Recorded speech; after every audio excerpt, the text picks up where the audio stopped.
Greetings, my friend, and welcome to this final video on stewardship here at St. Bernadette, the title of which is Move the Dial on Our Stewardship.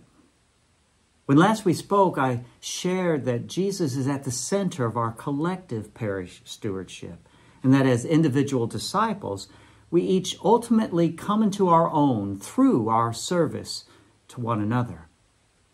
But how do we accomplish coming into our own?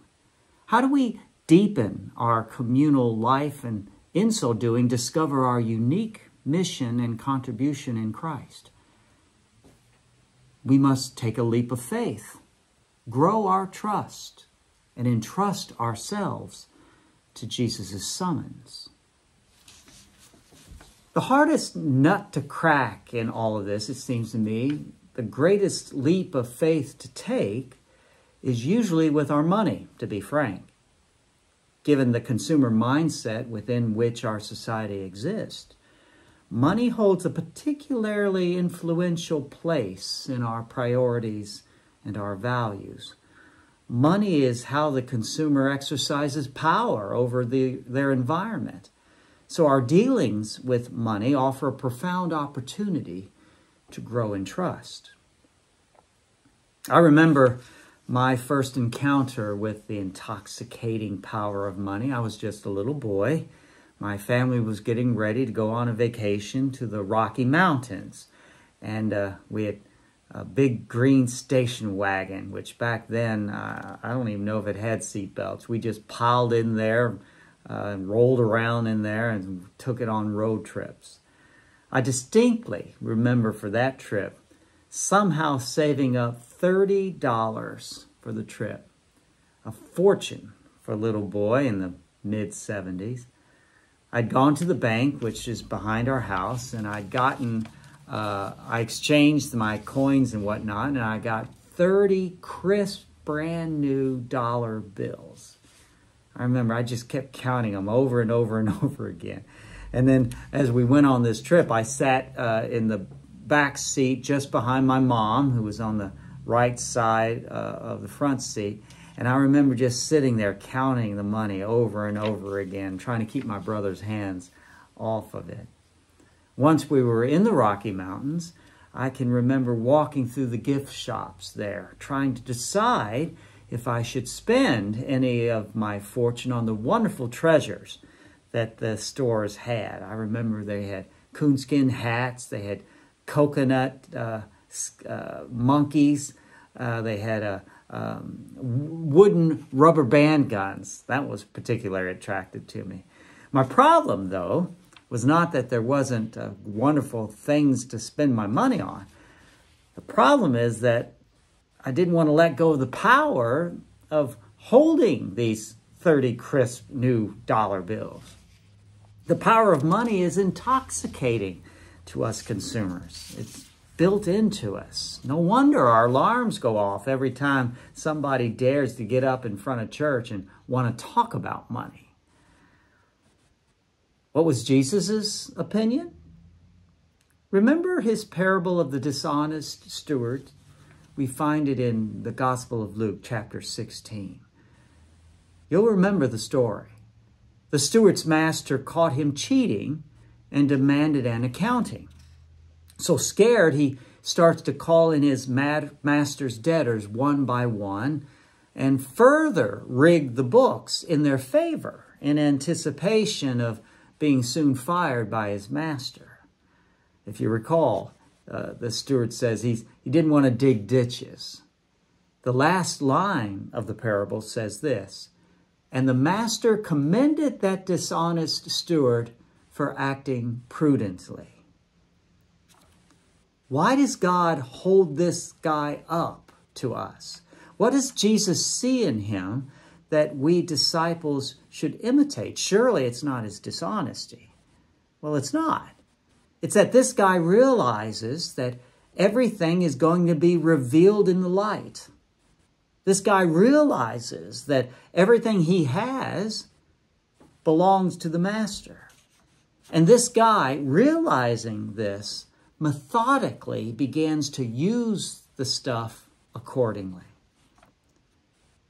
The University of Notre Dame Institute for Church Life once published a report entitled Steps in the Journey to Becoming a More Generous Person.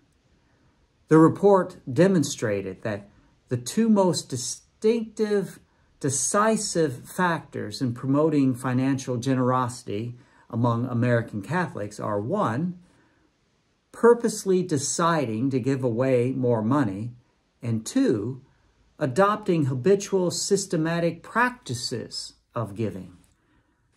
Both are things that our gospel guy in that parable does. Realizing everything he has really belongs to his master, he purposely decides to give away more and does it in a systematic way. Most of us already realize that all we have, our wealth, our health, our intelligence, our skills, and our relationships really belong to our Creator God. Most of us realize that we are stewards of God's gifts, not owners of them. The Notre Dame study shows that a vast majority who give anything, however, give spontaneously, depending on the situation, or give whatever I feel I can afford in the moment. Why does this matter?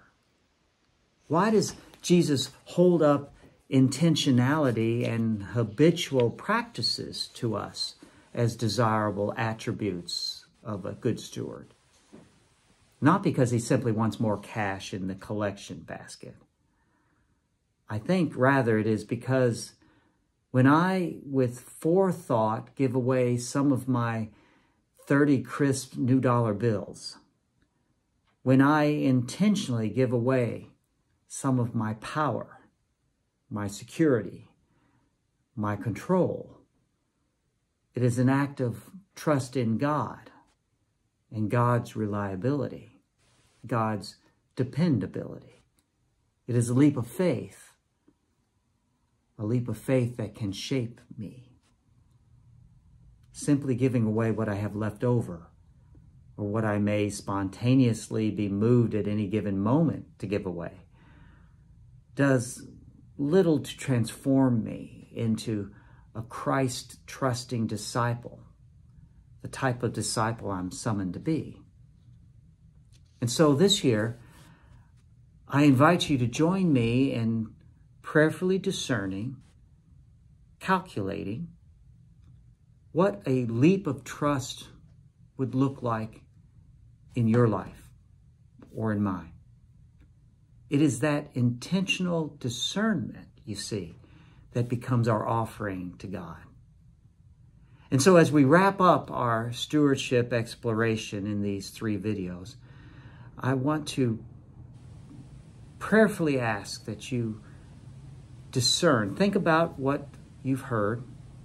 Discern what the Spirit is calling you to do.